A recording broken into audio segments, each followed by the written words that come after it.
Hi, I'm Tim Clark with Longshore Boats, and today we're filming the 8th episode of Longshore's Lifeline.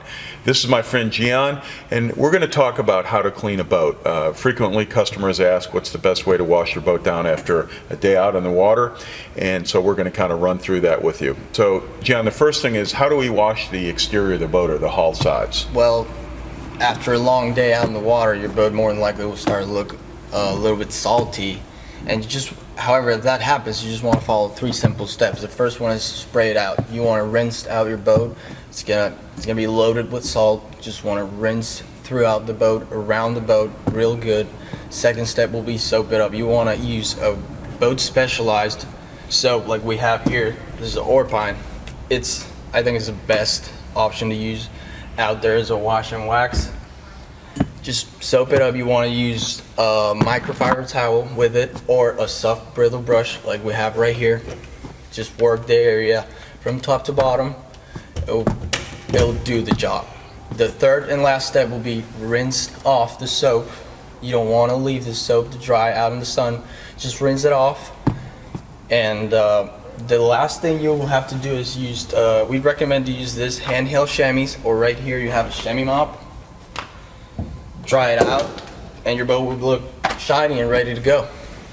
The next question will be for Mr. Tim right here. How do I clean my boat's interior?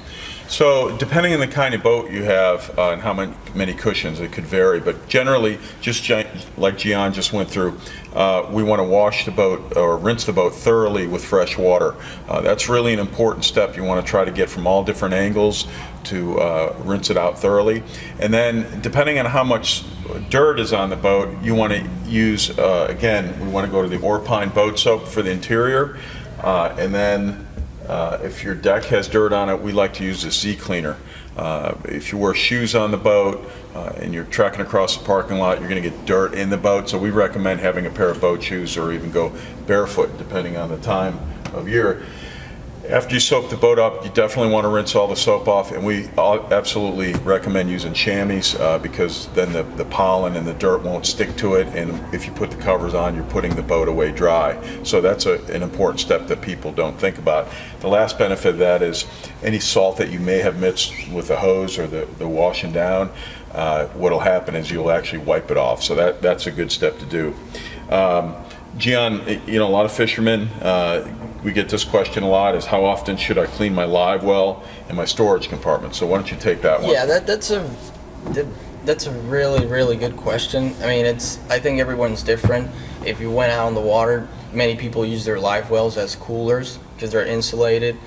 If you did use it for bait, you want to wash it every time you went out on the boat. After a long day, you want to rinse it out. You want to dry it because live wells are sealed, and it's very easy to catch and grab mildew and mold. So you want to clean them real good, dry them real good. The storage compartments are kind of different because if you're storing life jackets, bags, emergency stuff, I think it's not recommendable to clean them every time you go out on the boat. You can clean them, bi-weekly, once a month. It'll be fine. Right, I agree with that.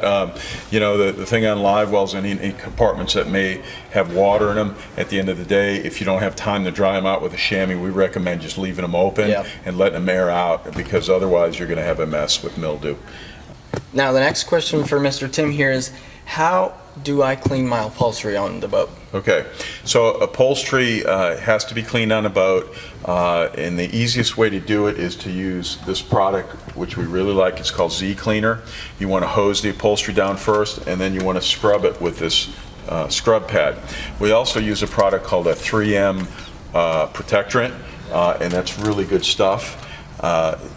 Lately, we've been seeing people using ceramic coating on upholstery, which is really, really cool. It's expensive to do it, but you do it once and it lasts a long time.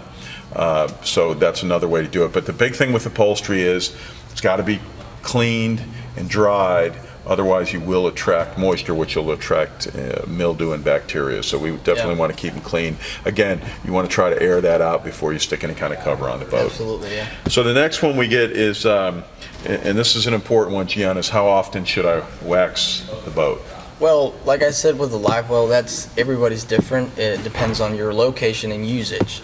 If you're in northern areas, I think most people there waxes their boat twice a year, maybe once. Depends on the usage that you give to your boat and your location. I know people here in the southern areas that wax their boat 4 times a year, maybe 5. It really depends on the usage, and if your boat is exposed to the sun all day, then you should go ahead and protect your boat with a coat of wax 4 times a year. I think that's the way to do it. Yeah, so just to follow up on that too, Gian, just when you have a lot of wax on the boat, it definitely makes it easier to clean up. At the end of the day, you almost don't have to use any soap. So we are big proponents of keeping a lot of wax on the boat. And again, we see a lot of people starting to ceramic coat their boats too, which is pretty cool. It's very expensive to do it, but you're taking away a lot of wax jobs. Yeah, and a lot of work. And a lot of work in the long run. So anyway, that's kind of how that works. And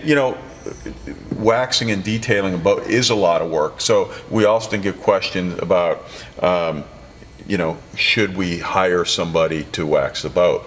And I would tell you that it's much nicer to have somebody wax your boat instead of trying to do it. I've done it a lot on my boat, and it can be a long day. We do it here professionally. Gian is one of our great detailers, and so we definitely recommend getting the boat waxed if you're not of the mindset and the ilk to go ahead and do that. But there are definitely good detailers out there who can do it, and they make life a lot easier, and the boat always looks great. And that helps with resale and trade value for sure. Well, that's it for this week's episode of Longshore's Lifeline. Again, I'm Tim Clark, and this is Gian. Thanks for watching.